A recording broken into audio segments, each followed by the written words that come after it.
ఎవరిని క్షమించనా వీళ్ళను మాత్రం క్షమించను అనేసి నీ నీ మనసులో ఒక వ్యక్తిని పెట్టుకుందాం. ఆ వ్యక్తే పదే పదే గుర్తొస్తున్నాడు. ఏం చేస్తున్నాడు? పదే పదే ఆ వ్యక్తే గుర్తుకొస్తాం, ఆ వ్యక్తే గుర్తుకొస్తాం అన్నాడు.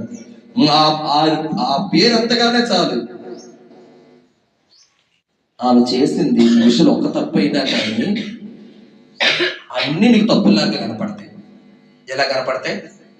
ఆమెను తగ్గినా తప్పే, తుమ్మినా తప్పే. అతనికి తప్పులాగా కనపడింది. ఎందుకు కనపడింది? నువ్వు నిలుపుకున్నావు. ఎక్కడ? నీ మనసులో ద్వేషం బాగా పెట్టుకున్నావు.